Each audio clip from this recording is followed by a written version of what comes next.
Usia 20-an adalah fase hidup yang penuh transisi. Seseorang mulai bekerja, memiliki penghasilan sendiri, mengambil keputusan tanpa pengawasan orang tua, dan perlahan membentuk gaya hidup. Pada fase ini, banyak orang merasa bebas, merasa waktu masih panjang, dan merasa kesalahan bisa diperbaiki nanti. Sayangnya, justru di fase inilah banyak kesalahan finansial terjadi tanpa disadari.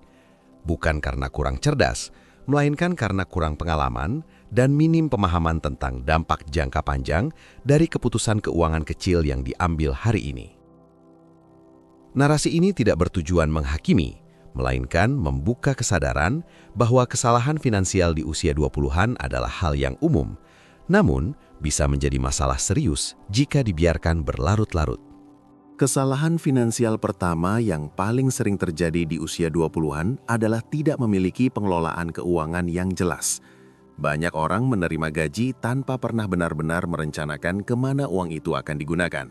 Pengeluaran berjalan begitu saja, mengikuti kebutuhan sesaat dan keinginan spontan. Tanpa anggaran, seseorang tidak tahu berapa yang aman untuk dibelanjakan, berapa yang seharusnya disimpan, dan berapa yang sebaiknya dialokasikan untuk masa depan.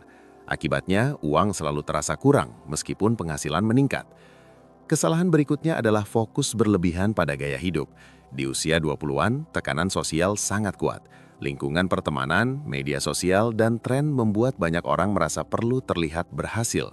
Penghasilan yang seharusnya menjadi alat untuk membangun fondasi finansial justru habis untuk memenuhi standar hidup yang sebenarnya belum mampu ditanggung.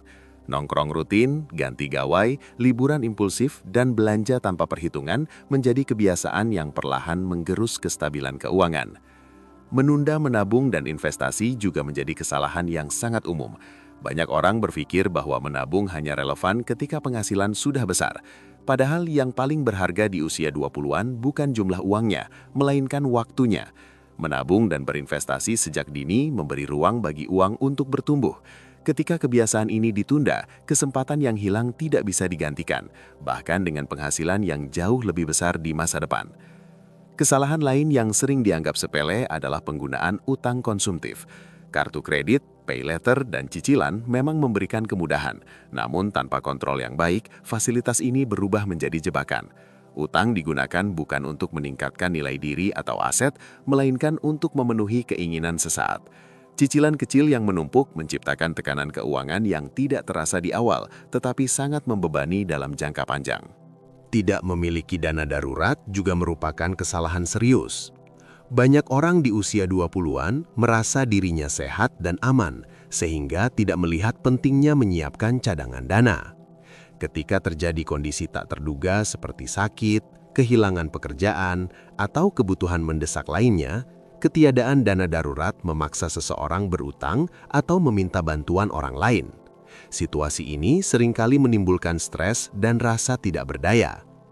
Selain itu, banyak orang di usia 20-an terlalu fokus pada penghasilan saat ini tanpa memikirkan pengembangan diri.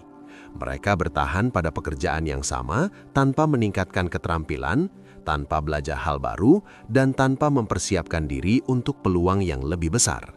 Padahal, penghasilan seseorang sangat erat kaitannya dengan nilai keterampilan yang dimiliki. Mengabaikan pengembangan skill adalah kesalahan finansial yang dampaknya tidak langsung terlihat, namun sangat besar dalam jangka panjang. Kesalahan terakhir yang sering terjadi adalah kebiasaan membandingkan diri dengan orang lain. Melihat pencapaian orang lain di usia yang sama sering memicu keputusan keuangan yang tidak rasional. Banyak orang menghabiskan uang bukan karena membutuhkan, tetapi karena tidak ingin tertinggal. Padahal, kondisi finansial setiap orang berbeda dan apa yang terlihat di permukaan tidak selalu mencerminkan keadaan sebenarnya. Kesalahan finansial di usia 20-an bukanlah kegagalan hidup. Hampir semua orang pernah melakukannya dalam berbagai bentuk. Yang membedakan adalah apakah seseorang menyadarinya lebih awal atau membiarkannya terus berulang hingga menjadi kebiasaan. Usia 20-an seharusnya menjadi masa belajar, membangun fondasi, dan memperbaiki pola pikir tentang uang. Ketika seseorang mulai memahami bahwa uang bukan hanya untuk dihabiskan, melainkan untuk dikelola dan diarahkan, maka perubahan besar akan terjadi. Kesadaran sederhana hari ini bisa menentukan ketenangan di masa depan. Tidak perlu menunggu sempurna, tidak perlu menunggu kaya. Yang dibutuhkan hanyalah keputusan untuk lebih bertanggung jawab terhadap uang yang dimiliki. Apa yang dilakukan di usia 20-an mungkin terlihat kecil sekarang, tetapi dampaknya akan terasa sangat besar di tahun-tahun berikutnya. Dan semakin cepat disadari, semakin ringan jalan yang akan ditempuh.